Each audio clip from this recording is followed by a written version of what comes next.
I appreciated having these readings done as I was preparing my pilot teaching for this week. As I was reading, I would often stop to make personal notes of what I wanted to apply to not only my pilot teaching, but also go back and put it in my lesson plans. A theme that stood out to me the most in this reading block was the use of personal stories. They can be found in each chapter that we read and even in the teaching the gospel book.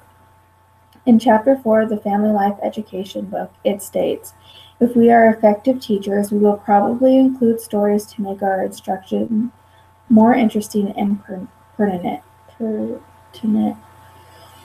But some of what we learn in Chapter 4 as well is that not only should teachers use personal stories to teach, but as teachers we should encourage our students to use stories to apply principles in their own life. The component display theory is great to use while making lesson plans. I referred back to this theory multiple times as I was doing while I was going through the lesson plans, but left out personal stories. While doing the pilot program this week, as I was teaching my section, there was a question, and without even thinking about it, I answered with a personal story.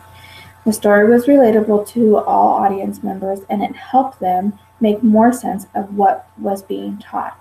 In a short amount of time, the component display theory came full circle. At the end of my personal story, the audience member who had asked the question was able to apply it to a story from their personal life, which helped them understand the principle more. Not only did it help them understand the principle more, it helped me see how the use of personal stories really do help in teaching a lesson. I learned from his story, and other people learned from his story as well.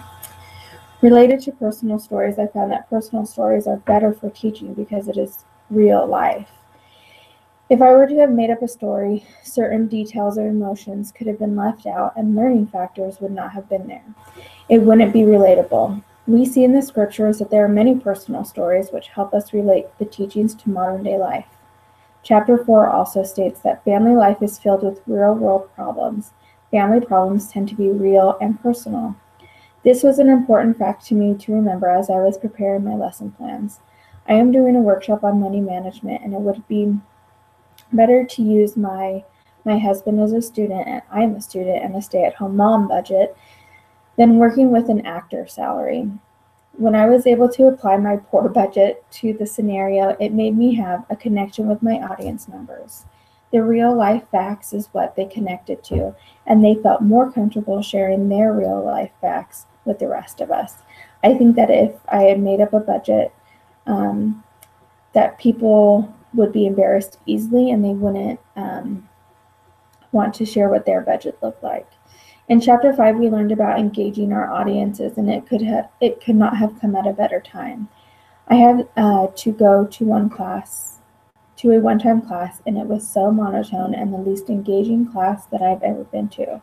I thought often back to the Teaching the Gospel handbook and how even that states that we need to keep people interested in the topic if we want them to learn. In the class that I attended, after the first 20 minutes, I lost interest and got on my phone for the rest of the class.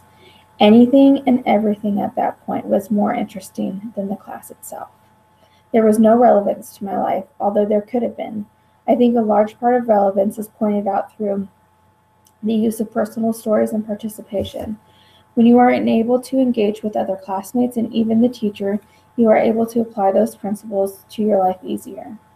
Things will be remembered from that class, and you will be able to apply. You will be able to apply. Take that knowledge and help develop it as you continue to practice what you have learned. The most helpful lesson that I learned is the different teaching methods.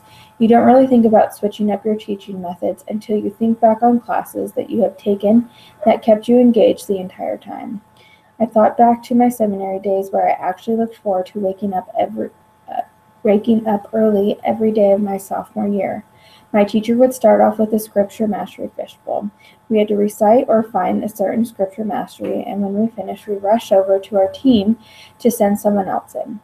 This got our brain and bodies moving so that we became alert.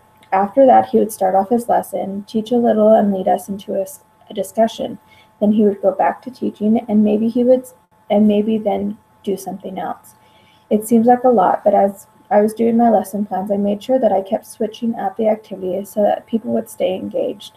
This is also great because we are all diverse learners, so switching up the teaching methods allows you to cater to more than one learning style.